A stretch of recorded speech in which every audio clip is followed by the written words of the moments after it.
Hello. Dr. Nye, how you doing? All right. I was concerned because I had two different. I had one from admissions and one from you, and I just wanted to make sure I was in the right place. I was texting you because I was the only one in here at 4:45. Yeah, I forgot to. I was in a different thing, but which is why my video is not working. Makes Okay, a little bit more sense. but I'm in the right place. Yes, you are in the right place. My camera's not working. My camera wasn't working. But is mine? Your camera is not on right Okay, now. it says it's on. So I'm not sure why it's not working. Hold on. I see your name, but that's about it. Huh. I don't know why. Let me unplug it. Let's see.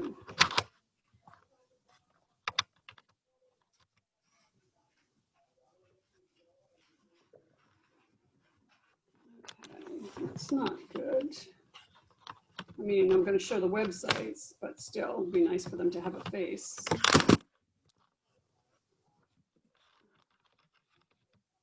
No? And Dr. Nye, I'm going to start real quick with a quick WPU welcome and just talk a little bit about the university, and then I'm going to kick it over to you if that's okay. Okay. So I'm gonna leave and come back in and see if I can get this camera to work. okay.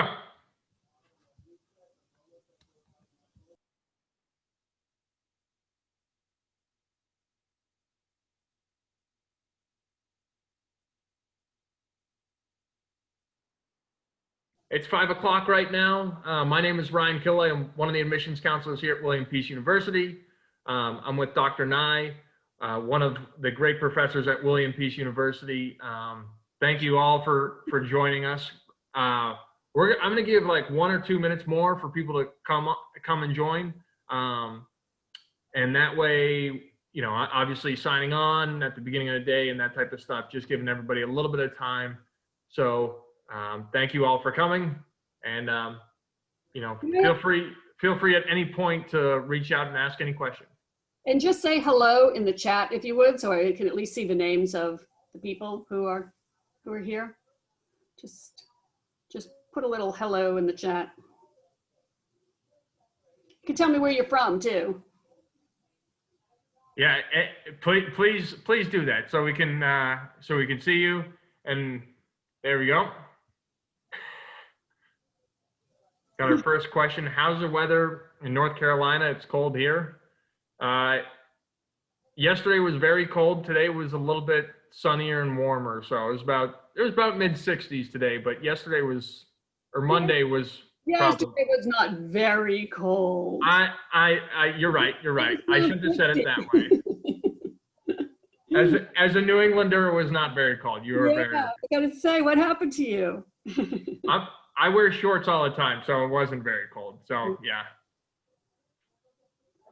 I know, it's beautiful here every single day, 365 days a year. It never rains, it never snows. Come on down. It doesn't snow though. That is one truth. Well, occasionally. But you don't have to go anywhere when it does. Sort of like now, you don't go anywhere. Very true. All righty. Hi, Andrea. From Myrtle Beach. Thank you for joining, Andrea. As Dr. Nye said, if you want to just shoot a little note to us all saying hello and where you're from, we'd appreciate that. So just to get a good idea of everybody and then be able to introduce yourself. You guys heading out? You know where it is. Send me the address. Robert's from Raleigh.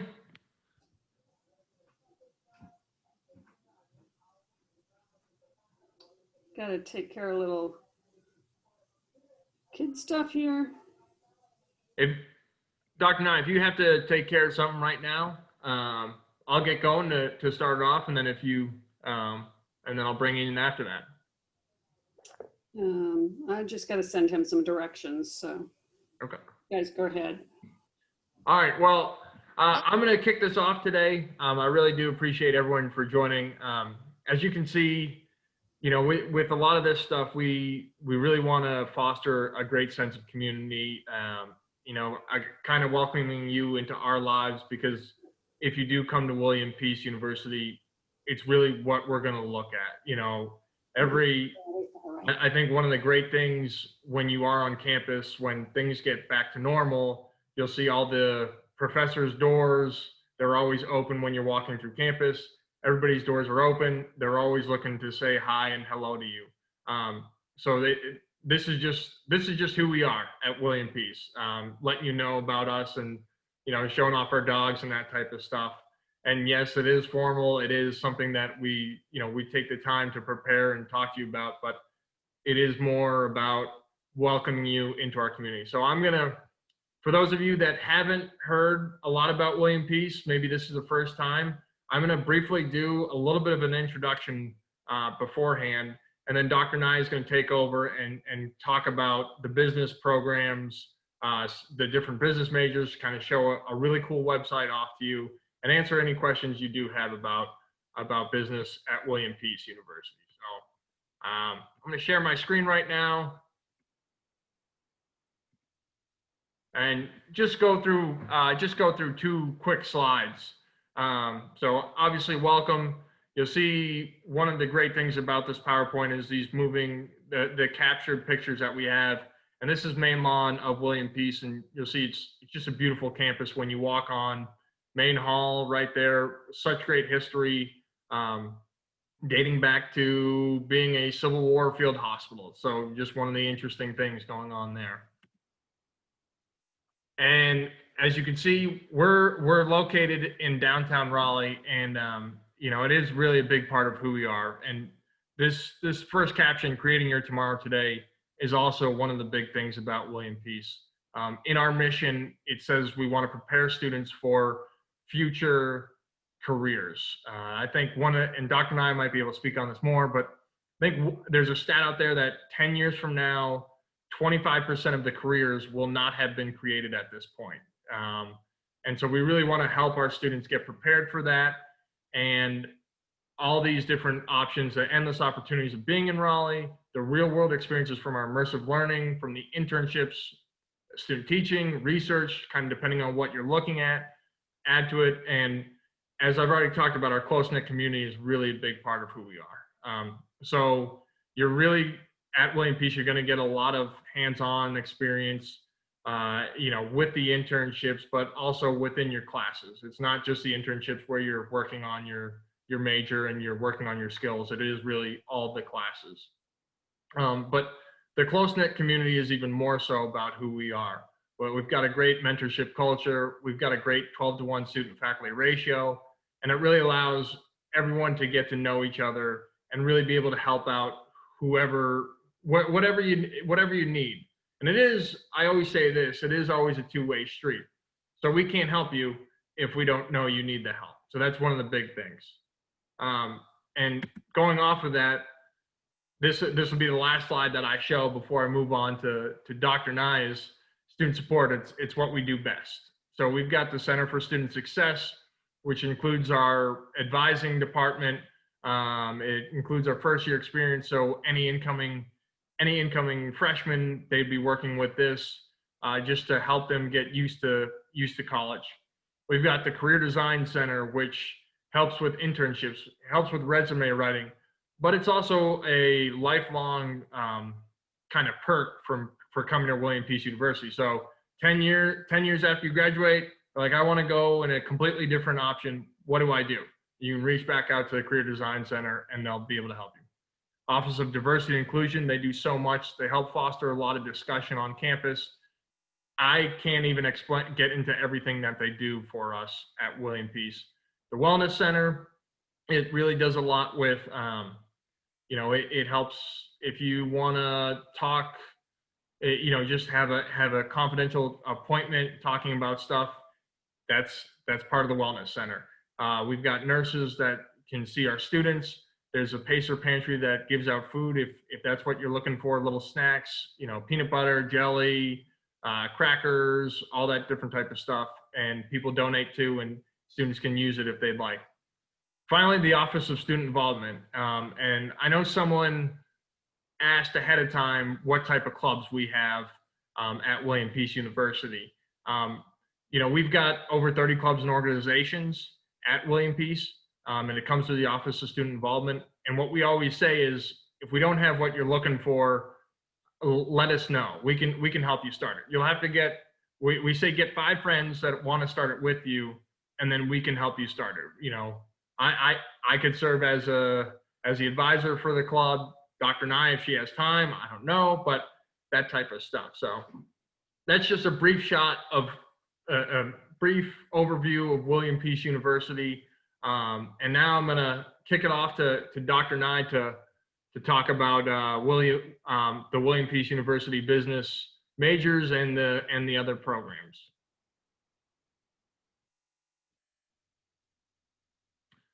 Dr. Nye, you're muted right now.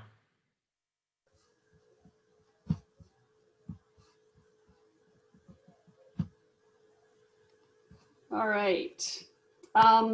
So I see Robert, Andrea, and Franz. Did anybody else join this call a little bit later? We do have, we've got Grace, Victoria, and Victoria as well are on this as well. Okay, Grace and Victoria, if you go ahead and just put a little hello in the chat and tell me where you're from, please. All right, I was just going to walk you through business majors. So we have several different majors within our business program, and I was going to use our departmental website to kind of just walk through that. And you are welcome to turn on your mic at any time and just give me a shout out if you have any questions. Oh, Grace is an admissions counselor. Okay. Hi, Grace. Welcome. She just joined. She just joined us at William Peace, so she's finding out a lot like the other counselors or attendees on this chat. Watch and learn. All right. So I'm just going to go to the business administration page. Let me move. Can you guys see the chat that's sitting on my screen? We cannot see the chat. All we see is just the business administration page. Okay, I'll move that down there then. Okay, so this is something I put together. So part, it helps demonstrate what the program is about, but it's also a tool that's just going to be used in every class, and it's a good way to sort of highlight what happens in classes. It is a work in progress, so as we add new content, teach courses, and add new content to those, it will constantly be upgraded. So here you can meet the faculty. So we've got and all the contact info and everything is here. So if you needed to get into in touch with anybody in particular, you can get their information there. I've been just linking up some news. This was all my voter registration voting information that I had. Hopefully people made use of that. I've got links to places where you can get business news. And sometimes students will give me others and I will update it with that. And then I just keep some things down here that everybody needs, the final exam schedule and the calendar. But I also have a link to careers. And I try to keep this updated both with internship information and for business, marketing, leadership, and including business analytics. Some of them are on here, but they also have a link from that site. So that students can just kind of go through, use the resources that are available here.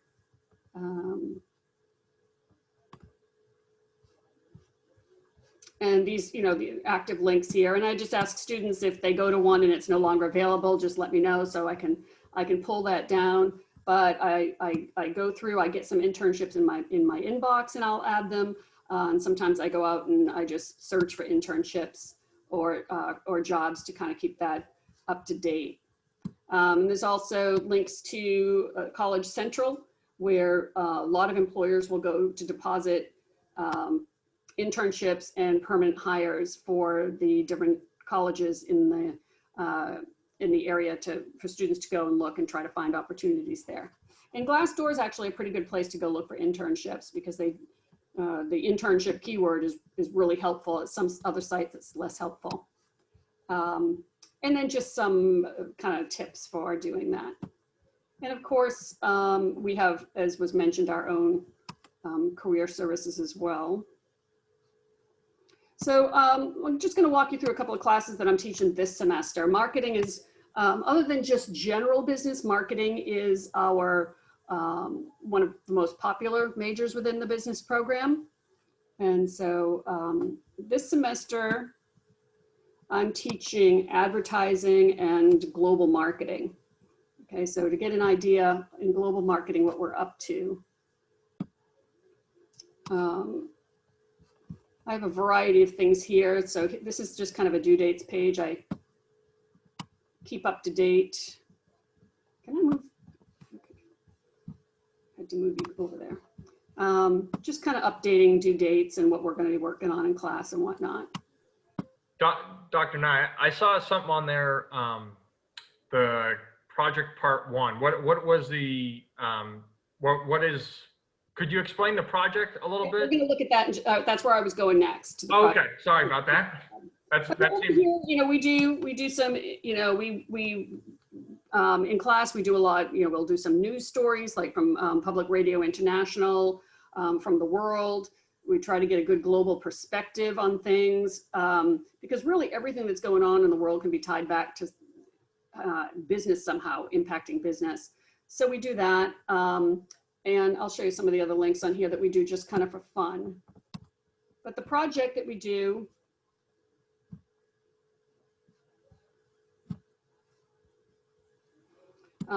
this time the project is, so PepsiCo is interested in expanding its reach in the global snack food market. They think there's room for the market for a rice-based snack product. And so the students are doing the necessary research and developing an international marketing plan for this new product. And so I provided kind of a flow chart for what their marketing plan will look like. And then I just gave them some background. So here's a bunch of information about rice. So in some parts of the world, they could market this snack as, you know, something nutritious or a meal supplement. In other parts of the world, you know, it's just something that is, you know, gluten-free. So they could market it like that. So they can take whatever approach they want, depending on which country they chose. So I gave them just a bunch of background and facts about rice, some facts about PepsiCo itself and their snack food business, some background. So they had a lot of resources here, some new acquisitions that Pepsi made, some things like that. And then I broke the project down into various components. So the first component that they would do is they're just going to create a journal. So every team is required to have a journal that they put on a shared Google folder that I have access to. And so for every team meeting, they have to say, you know, who came to the meeting, what was discussed, what are the next steps, what are everybody's deliverables for the next meeting and whatnot, so that it's, you know, it's clear who's doing the work and showing up and all that. I have a policy in all my classes. I'm a real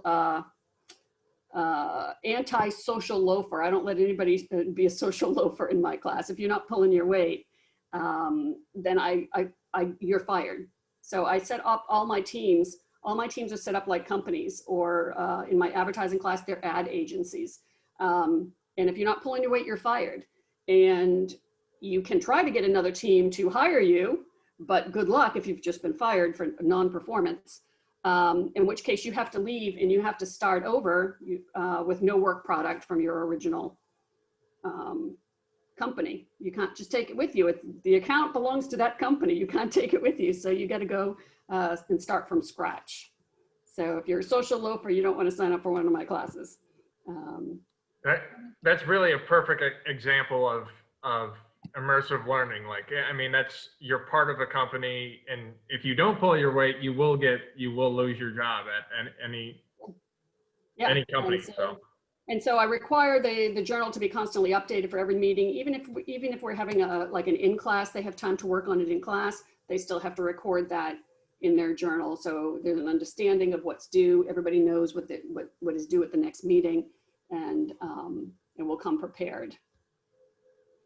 So in the next part was, they had to research, they had to pick a country, and they had to kind of research the background. So the economic system, economic indicators, key trade statistics, and things like that. And so I have a lot of resources here, and when we go over some of them in class, and they're welcome to use some others as well. Dr. Nye, when would a student typically take global marketing in their career? Probably it would be junior or senior year. You have to take the introductory marketing class. Okay. And because you're going to be applying a lot of those principles. So yeah, junior or senior year. So these are some of the things here's some examples of some marketing plans. Here's some, some global videos. Here's some global institutions, NATO and the World Health Organization, United Nations, with links. We went over the Big Mac Index, which is always fun for people to learn how money works around the globe by using the Big Mac as an example. We learned about business etiquette around the world. Then there's some other links here. We looked at the corruption index around the globe to see which countries were the most corrupt. And these are all, active links that you can go out. Then there's some, we learned about the banana wars that have been going on for over 100 years, and how that's impacted companies like Dole and Chiquita, and also just US trade. And then we go to some other sites like Gapminder. So we do a lot of those things. We go to a lot of other links. These are some what I call pedcasts, because what we do is they're like podcasts where we walk. So I changed it to pedcasts. So all this content is available on your phone. So if you click on any of the links here, they all work on your phone. So sometimes we'll just get up and just take like a 15-20 minute walk while we listen to one of these stories, and then we can, circle back around and discuss it. Things to love about Chechen culture. We learned about long working hours in Japan. So here's some more banana war stuff that we listened to. The notion of the population growth and whatnot. And so we try to get a really broad perspective of kind of what's going on in the world, even as we are applying our craft to develop this marketing plan. Another thing I have on here kind of for fun, I add to this all the time. These are just some cool pictures from everywhere. And I just tell what they are. And so every day we might look at a new picture just to see different places in the world. So we'll do that. I've got global music. I've got this one. I love this one. These are like folk festivals that take place all over the world. And you can actually click on them and link and listen to some of the music, which is kind of fun. So you can pick ones that you like from all over the world. This is a folk festival from Siberia.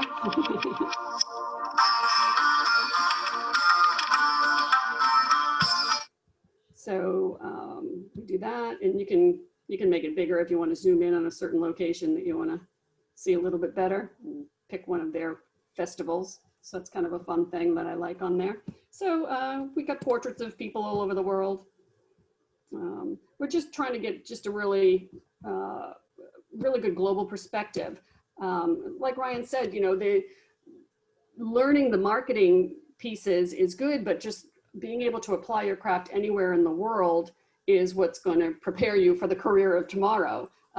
So yes, we're putting together a marketing plan for a rice-based snack, but when you're out there in the world, there's a gazillion different products that are going to be marketed in a gazillion different places. and having good cultural awareness and everything is a big part of preparing yourself for something like that. And so, plus nobody just wants me to hear me lecture for 75 minutes. So we try to mix it up. And then of course the syllabus is on here as well.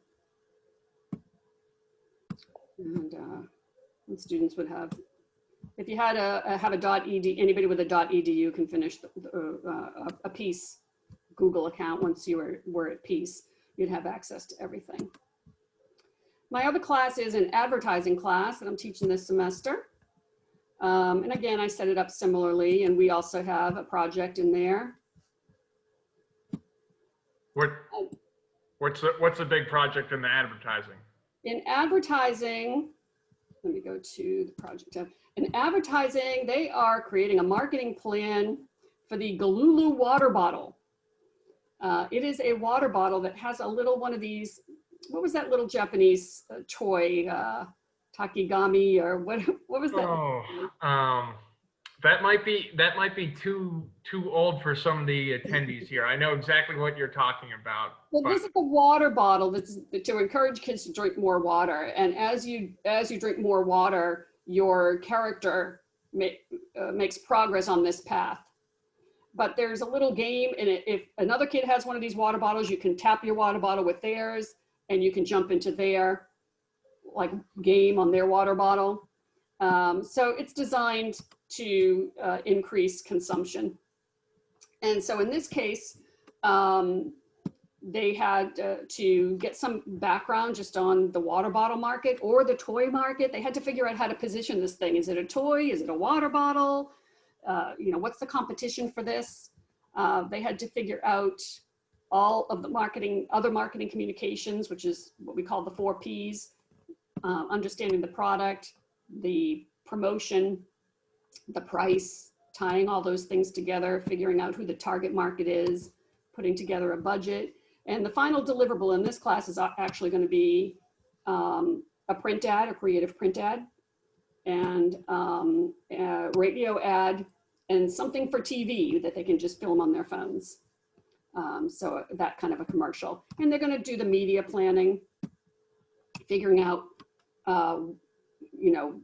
is it going to air on television, during what shows? Is it going to air on the radio? Are they going to do social media? How are they going to do this? And again, I have a lot of resources on my site. There's a lot of resources on this site. Oh, this is the bird that kept pecking at my window all during class for like 2 weeks. Look at him.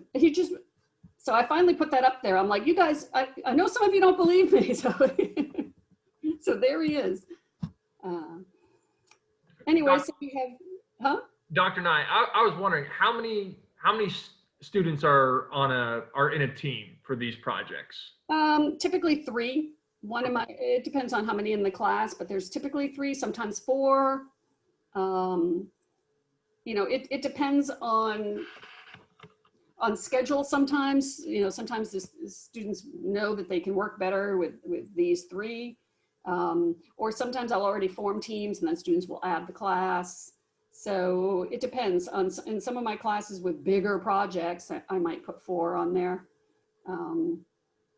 But I like I said about social loafing, I don't really like to leave people places to hide, gotcha. On the team. So, so then there's just some resources here for them to use, what makes a good ad, creating ads. And then I've got a bunch of information on how to purchase time on radio, on television, print space, links to songs that can be used in advertising. You can, using little snippets. I've got tutorials here for advertising on social media. What else? So yeah, so this is just, I've got some content. I've got the advertising rates, including actors. So you can find out how much it is if you wanted like a celebrity or if you just wanted a regular Joe in your ad and stuff like that. So the students are having fun with this, and so far it's working out pretty well. The other things I'm teaching this semester is I teach a lot in business analytics. And so again, we have our own careers. This is a link back to the business administration page. So what we do in here is there's a big area of analytics, and we have 2 classes in it. Would be data visualization, taking data and turning it into really good graphics, charts and graphs, and linking, maps to show, linking it with geocodes to create mapping to get a better understanding of the underlying data. But we also do some Python programming, some SQL, database management stuff. We do a ton of stuff in Excel, way more than you ever thought possible in Excel, including building optimization models that will tell you how much of each product to build, given your constraints or certain amounts of inputs available. We also, right now, I'm teaching a class in, it's called Analytics in Practice. And what this class is allowing people to do is sort of customize the area of analytics that they think they want to specialize in. Because if you think of where data is, it's everywhere. So it's used in forensics. It's used to uncover Medicaid fraud and embezzlement and insider trading from the SEC. It's used in the hard sciences to crunch data on climate change or to help develop new pharmaceuticals and things like that. It's used in business for finance and for investing and for productions and reducing number of defects and managing human resources. It's used everywhere in business. Political science, as we've been seeing, for the past several months, tracks all kinds of data, really every field.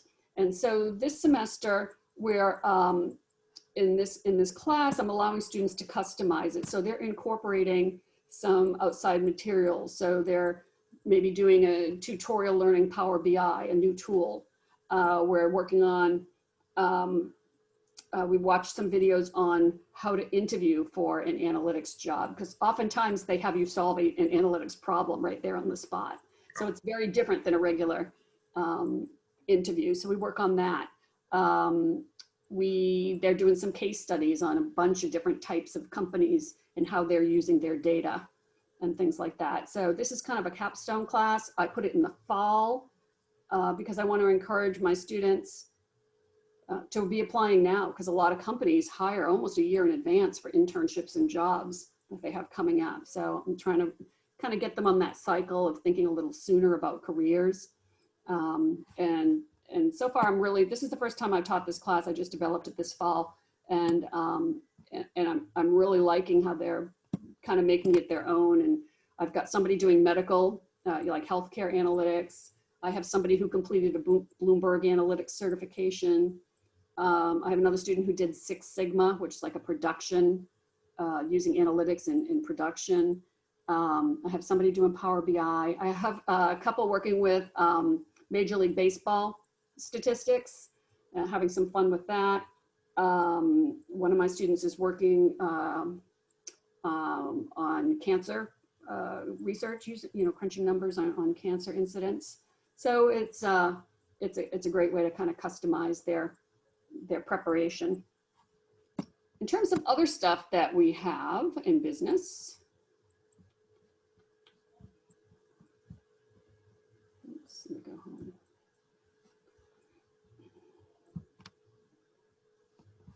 And like I said, some of these things are not fully fleshed out yet. We're getting to them. So we've got leadership. We offer a lot of courses in leadership development. Several of those are done with a lab portion where you actively engage in some, they've done ropes courses before. They do kind of hands-on. They work with not-for-profits, sometimes, in a partnership. So there's a variety of things they do in the learning and development area as well. That is, we have a major within business of leadership and not-for-profit management.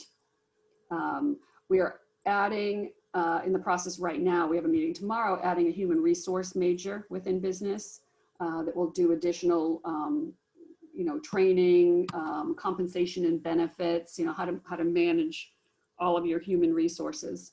The management class is part of our core business requirements. And we've got about 13 classes that make up our core. And then students will take electives in the area that they want, whether they want to major in marketing or leadership. We have sport management as a concentration. Students there take a sport psychology class, sport law, sport management, and they take the sociology of sport or anthropology of sport. But there's also classes that they can take with exercise science for sport management, things like coaching and you know, some strength training or something like that, if that's your area of interest. Our students take the typical, you know, a couple of semesters of accounting, finance, macro and microeconomics. We've got an investing course that we're starting this spring, which is fun, where students are going to manage their portfolio of stocks throughout the course of the semester. We have a mergers and acquisition you know, electives. So we have some higher level electives that are kind of in the field of finance. Students take a capstone course with me called Strategic Management. It is, you run a simulated camera company. It's a company that markets wearable technology like GoPro and drones. So there's two product lines. One is drone cameras and one is wearable technology. And they have production in 4 different regions of the globe. And you make the marketing decisions, the production decisions, hiring decisions, finance decisions, buy back stock, issue a dividend. So that's the capstone class where you run your own company. And you do that also, you are a company. And if people aren't pulling their weight, they get fired and they have to start over. Dr. Nye, can I ask a quick question? We got a question about the capstone stuff. And sure. I know some people are worried about, one of the questions was, do they need to have a background in business before coming to college or anything like that? Or can they gain all of it working through your classes? Oh yeah, no, you don't have to have any background in it. You don't have to have done those, what are those, CTEs in high school? You don't have to have any of that coming in. We start with our very first class is, it's a global business class, but it's an introductory class, essentially, to business. And then you micro and macro are at what we call the 200 level. So freshman classes at the 100 level. So it's developmental. At the 200 level, you would do your basics, the things that end up being prerequisites for later classes. So you do the economics classes and accounting classes.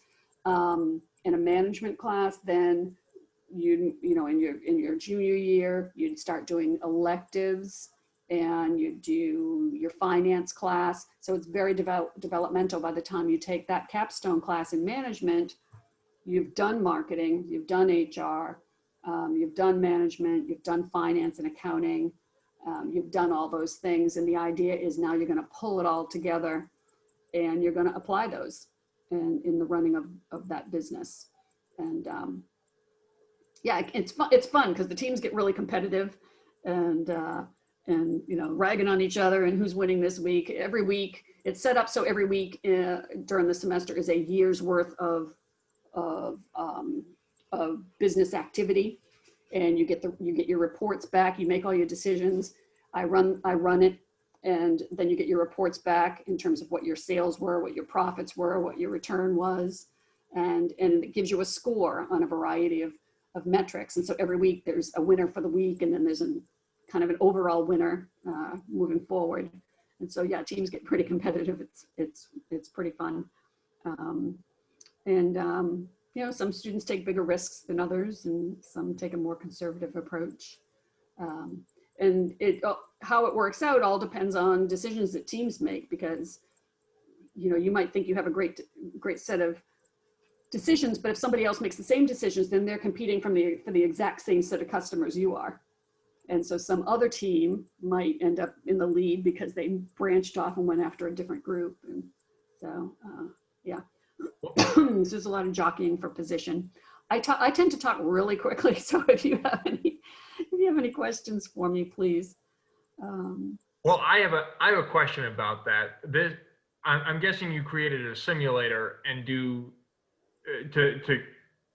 get the results, or some type of simulation to get the results in this capstone course. Do you put every company in together in the weekly simulation, so that way it can balance if two companies are going after the same Well, what it is, market?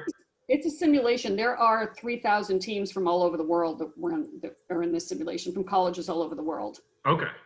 Yeah, so like 30 different countries are represented in the simulation. And so what I do is I set up my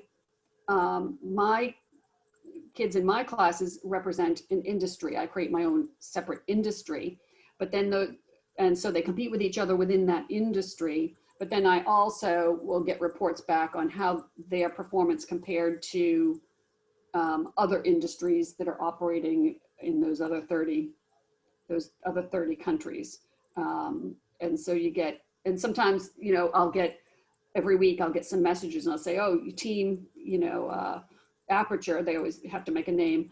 Aperture scored in the global top 50 this week and stuff like that. So it's kind of fun for them to see that too, that out of, 3,000 teams, that their team placed pretty highly. And you can place in a variety of things. You can have the top 50 for return on investment, top 50 for stock price, etc. So you get a variety of things back. Yeah, I know. And believe me, my students, when they first sit down and look at the simulation, are also like overwhelmed. But after a few weeks, they're like, oh, okay. And they get into the groove. Just got a question. And they were wondering if they can run a hospitality business in this competition, or if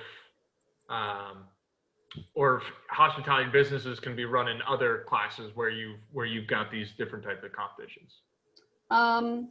Well, it wouldn't be able to run in the simulation because the types of outcomes wouldn't be comparable. Like, okay, we have to do actual production decisions, and there's hospitality is a service industry, so there's no actual inventory or anything like that. Because we have to manage stock outs and all that kind of stuff. But in other courses, you have the option, like in your marketing class, when you have to do a marketing plan, you can do it for a hospitality business.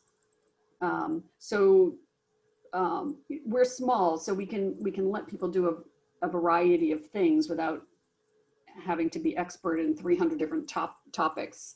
And so there is, within classes, the ability to kind of customize to your interests.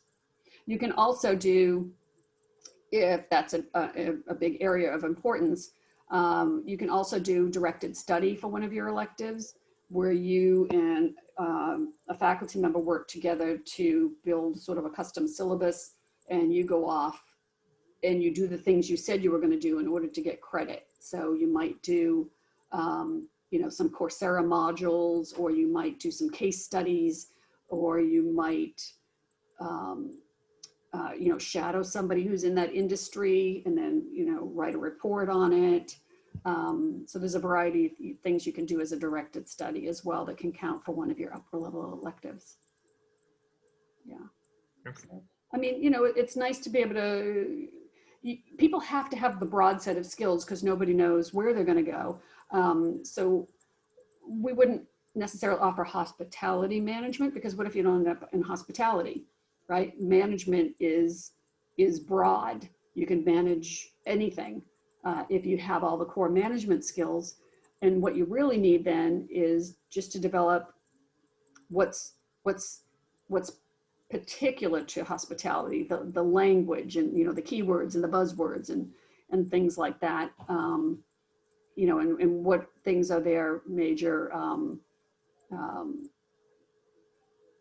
areas of knowledge that they emphasize. And a lot of times that can be done in a single course or directed study. As long as you have all the basic management principles, they can be applied to any type of enterprise. Good questions. What else you got for me? Bring it on, bring it on. And feel free to drop any questions in the chat or in the Q&A, however you want to do it. Dr. Nye, I have a question for you. What are some of the, I know you've probably got a few advisees that are seniors. What are some of the internships that they're either doing now or that they've done in the past, year or two that you think would be great for these students to hear about? I mostly right now advise all analytics students, but I do have some marketing people, they can request to whoever they want for their advisor. I have some marketing students who do like social media marketing. They might do some internships like that. Or they work, I've had them work on doing business plans for companies. They're brought in kind of to help put together a business plan, do some research and things like that for a business plan. My analytics students have been working, they've worked at GlaxoSmithKline doing, with clinical trials, doing data on that. We've had students work at Red Hat for an internship and permanent hire. It's all over the place. We do have a lot of general business students who do HR, human resources. We get a lot of students who do human resources, and they work on like putting together training programs. And keep in mind when you're doing your internship, you're working under close supervision of somebody. So it's not like our students go in and they say, yeah, would you build this training program for us? And our students are like, you're led along through that process where you'll help them with this piece and help them with that piece. And so you learn what all the pieces are and how they go together, but you're not just thrown in on your own anywhere. They are guided. We've had people do accounting internships, like, bookkeeping type stuff. It really is all over the place depending on what students want. And the thing about the internship is sometimes it helps students figure out what they want to do. They think they want to be in HR, but then sometimes it helps students figure out that they don't want to do that as well. I always encourage students to do 2 internships, and you can do more than one. One is a requirement for the college, but you can do a second one as an elective. And so especially if the first one, you're like, yeah, I'm not really sure I like that. Go do another one. I mean, it's line items on your resume. I'm all about line items on your resume, which is why I structure my courses the way that I do, so that people have specific skills they've developed in addition to acquiring the knowledge. And I ask students all the time, what did we do in here that, that you can put on your resume? And that's part of the process. We're increasingly working on trying to get our business students to think about careers as early as their sophomore year. So we're putting a little component in each of our classes to work on that. So in the beginning, it might be something like, go ahead out and look at some companies or find a job that you think you'd like to have right after graduation, but also go out and find your dream job that you see yourself in 10 years. What is your plan? Look at what they're saying you need. What is your plan to get that? Right? Because not everything is going to necessarily come from just your classes or your internship. You can work in a student organization. You might help market an event, or you might be the treasurer, or you might be a student athlete. And so that says a lot about you too, that you are disciplined and you know how to prioritize. And so we try to think about things that aren't necessarily, so you left school and you didn't have a job yet. That's okay. You did a lot while you were here. That gives you really good line items and experience for your resume. You just have to think about it that way. And so we're trying to do a little bit more of that in our classes right from the beginning, is think about what each thing that you're doing every year and how that's building a really nice resume to put you, to get you out there. My analytics students are doing a little bit of a portfolio, so they can actually show some of the types of analysis they did, some of the data that they crunched, and visuals that they created with that data. So yeah, so we're really trying to focus a lot on career prep without making it seem like every single thing we're doing is just for the career. You know, it all comes together in the end, and which I think it should. Absolutely. I got another question about internships. Are there any internships that involve, that could involve running a university? So working in the higher ups, of the business side of the university or anything like that? Probably. When you do an internship for a not-for-profit, which universities are, they tend to be unpaid. So there's paid internships and unpaid internships. I like the unpaid internships because you get to wear more hats at those places. They need people to do lots of stuff at not-for-profits, and so you get to try out more things. Whereas sometimes the paid internships, they're very sort of project focused. They brought you in for this purpose.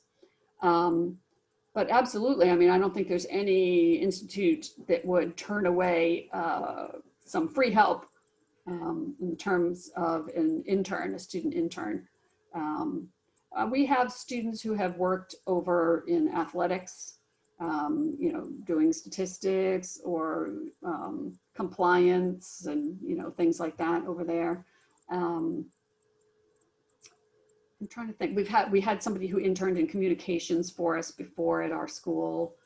I think there'd absolutely be opportunities to do that. Yeah, and even when I was in graduate school, I did an internship with our business department. So or the the higher up business that most people don't see or hear anything about. So yeah. Other questions for me? Sorry if I went too fast. Oh, you're fine, Dr. Nye. But any other questions for the good of the group? We got a few minutes left. And the one thing I'll say is if you're here and you'd like to, sit down with myself or another admissions counselor, or you'd like to talk to Dr. Nye or another business professor or something, talk to us, let us know. And whenever we say we'd love to help you out, we really do want to help you. I mean, that's the close-knit community that I was talking about earlier. That really is who we are at William Peace. Yeah, I mean, all my students have my cell phone. They're always texting me. Can we get on a meeting? Yeah, sure. Give me 5 minutes and take something out of the oven. We'll get on a meeting, or they'll just ask me an advising question or something like that. Have they been told about the academic advising process? A little bit, but if you, I'd love for you to talk about that. That'd be great. Okay, so when you come to Peace, you are assigned an academic advisor. Initially, when you first come, before you declare a major, you'll have somebody in our academic advising office, and they'll help you navigate through your general education requirements and things like that. And if you have an interest in a major at that time, they will work with the faculty in that major to make sure that you're on track. Once you've declared whatever your major is, you will be assigned an advisor in that discipline. And we meet one-on-one every semester, and we kind of go through, what classes did you have? What classes do you have remaining? I think this is, what you should do next semester. So you're always on track for graduation. We keep close eye on that. Make sure you take this because, this other class requires that you have that first. Plus, when you have somebody in the major, it would be like, what, that class is only taught in the fall, so make sure you take this in the spring, so you can take that on time. But we can also talk about, careers. Like if students say, I'm not sure what to take for electives, say, well, what do you want to do when you're done? Let's see, what might be a good fit for that. And so we always meet one-on-one with your faculty member, and even outside of that, and you'd learn very quickly because we're small, very likely you have your advisor for class. It would be very unusual not to. And so sometimes it's just like, can I come after class? Yeah, come on, come on in. Or a lot of times I'll just answer questions when I'm still in the classroom. Somebody will have a quick question for me and about advising or something. So, but you will have somebody who's gonna keep track. You're not just gonna be thrown out there and hope you're taking the right things to graduate on time. So there's always everybody, your faculty will have kind of a document they update all the time, keeping track of where you are, what your progress is. And you can touch base with them anytime. We're super approachable. So we like our students. We have good students. I'll say one thing, the Student Government Association president, who's a junior and she works on our staff, one of her best friends on campus is her advisor, and she waited until she was a junior to declare because she didn't want to lose her as an advisor. So that really does show like how much everyone interacts. And so many times, especially during COVID, I heard when we switched to online, so many times I heard people say, yeah, we just jumped on calls real quick, we texted people and said, can we do this? So it really is a big piece of who we are. Yeah, and they'll just text, oh, what were you asking for when you said such and such in part 3 of the project? It's like, oh, let me give you a call and we'll talk about that. Yeah, so it's, I think, yeah, especially during this COVID, I think it's made things run so much more smoothly that we are kind of in contact with our students all the time. It makes it a lot easier, especially if somebody has to, be quarantined or something like that. Luckily, we've had very little of that. But they know they can just stay in touch with you if they're not, at any time and get an update. So that's been really, I think that's one of the things that's worked very well for us this fall. Yeah. All right, we got one final question, and I think we can tag team this, Dr. Nye. Okay. A student from Texas was asking about what campus life is like, and the city of Raleigh, obviously not being from NC, but even we've got people from Pennsylvania, so this might be a good thing to talk about campus life a little bit and the city of Raleigh in general. So campus is small, and everybody knows everybody, which is nice. Students sometimes describe it as their little haven, because we are in the city and we are right near NC State, and but students have a quiet place if they want to go back to where there's not a lot going on. And of course we have access to downtown. We have the what is the bus? I can't remember the bus name. I can't remember either. I don't know, but you can as a student, you can ride the bus for free. But of course everything's in biking distance and downtown's in walking distance. We have activities on campus that are, of course, lots not happening this fall, but we have activities on campus that are well attended. Our students seem to really like each other. I think it's a very, very collegial environment, not just among staff and faculty, but students too. They really seem to like each other, and like I said, and everybody knows each other. But we are small, but in good ways. I think we're small. And we have access to big whenever we want it. So it's a nice blend, I'd say. Yeah, one of the great things is just coming on campus and seeing the beautiful green front lawn. And then I also love when it gets cold enough to freeze the fountain. Mm-hmm. Yeah. We've got a fountain in the front of the main building, and when it freezes in the wintertime, it's a really cool sight just to see that stuck together. We are one block over from the only Krispy Kreme in Raleigh. See, I'm more of a Dunkin' guy, so. I am too. But you can always tell when it's going to rain because you can smell the donuts. Really? Yes, because it's like the dampness in the air holds the smell or something. You're like, oh, it's going to rain. You can smell the donuts today. Yeah. You'll smell them in the classroom sometime in the spring when the windows are open. I'll have to check that out next time. Check it out.